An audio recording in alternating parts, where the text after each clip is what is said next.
veliki pozdrav i dobrodošli na još jednu temu, još jedan video na kanalu YouTube Moć misli. I evo, jako jedna važna tema i zamolio bih vas da do kraja odgledate ovaj video koji neće baš biti nešto posebno dug, ali je tema izuzetno važna. I prije nego krenemo, samo bih pozvao da ostale da prihvate, odnosno pritisnu subscribe ili pretplati me kako bi memorirali ovaj kanal i primali sve nove obavijesti vezano za sam rad YouTube kanala Moć misli.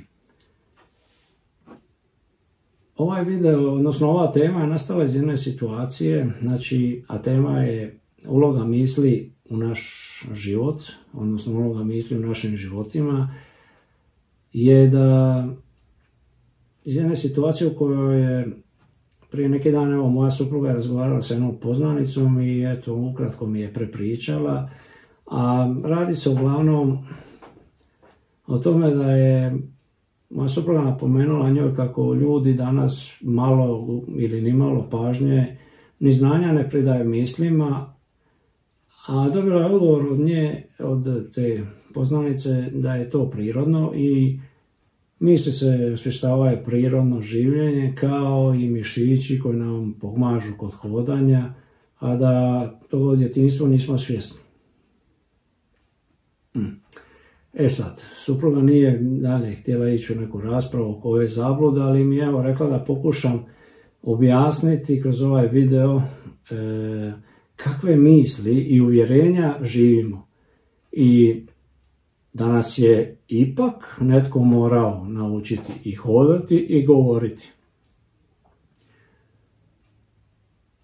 Ili bi mi to čak od okoline oponašali, ali prvo bi trebali vidjeti i čuti. No, krenemo redom. Svi mi zapravo živimo oponašanja. Ta oponašanja su stvorila predrasude. A predrasude nisu ništa drugo nego misli koje nisu prošle naša rasuđivanja, to jest provjeru, nego su automatski prihvaćene uslijed vjerovanja nekim autoritetima. Ok? Sad, kroz proces odrastanja mi ne provjeravamo, ni ne analiziramo stavove niti naših roditelja ili tih osoba koje nas odgajaju. Pa smo kao djeca kroz odgoj automatski prihvatili mnoge životne situacije u kojima se sada nalazimo i oponašamo ih. Naravno, ti stavovi drugih osoba nisu prošli kroz naš osobni proces rasuđivanja. Razumijete? Znači, naravno, u dječjoj dobi rasuđivanje i analiziranje kao vrsta sposobnosti, ona još nije razvijena i to je u redu, to znamo. I također stalno ponavljam da nas u školi nisu ni učili apsolutno ništa, ni o mislima, ni o osjećajima, ni o frekvenciji, ni o vibraciji, mašti. Učiteljski autoriteti od kojih smo automatski prihvaćali stvari i njihova učenja, to nam nisu predavali. A ono što jesu, mi smo automatski prihvaćali. Mada eto, tokom odrastanja, negdje 8. 9. godina, počeli smo i nešto sumnjati, ali opet pod životnim okolnostima u kojima smo morali prihvaćati učenja tih autoriteta, da ne bismo odskakali iz samog okruženja i okoline. Mada je to mali broj, sjećate se, tih malih buntovnika je bio, ali eto, to je ono samo mali, stvarno mali broj. Sad, i tako smo mi odrasli i stvorili si svoju istinu, koja zapravo nije naša, nego smo je prihvatili bez prosuđivanja. Istina koju živimo sastavljena je od predrasuda, ubjeđivanja, zabluda. I tako mi svoj život kao odrasle osobe živimo na osnovu istine koja je u nama.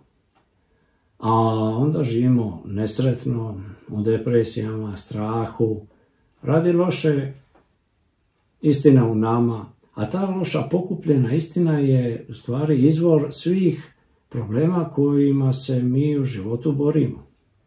I onda postajemo trajno nesretni, nezadovoljni, negativni. U stvari, tada smo mi postali robovi svoje iskrivljene istine i pogrešnih vrijednosti koje nas pritišću toliko jako. Sad zamislite, pogotovo u ovo današnje doba, znate o čemu pričam, da se ne uspijevamo nositi sa životnim situacijama. Zgrčeni, savijeni, polomljeni pod teretom te svoje istine, mi u drugima tražimo krivce za svoju nesretnu sudbinu i patnju. Totalno smo nesvjesni svog udjela u tome. Mnogi ljudi misle da su spašeni zbog religija u kojima su se rodili i koju su automatizmom prihvatali. Ali zabluda koju žive i koju smo svjedoci upravo u ovim vremenima, jer nema spasa sve dok ne počnete sa vlastitom promjenom, prosudbom i na kraju vlastitim odabirom misli i djela. A bez promjene misli o zabludi koju živimo nema spasenja. Razumijete?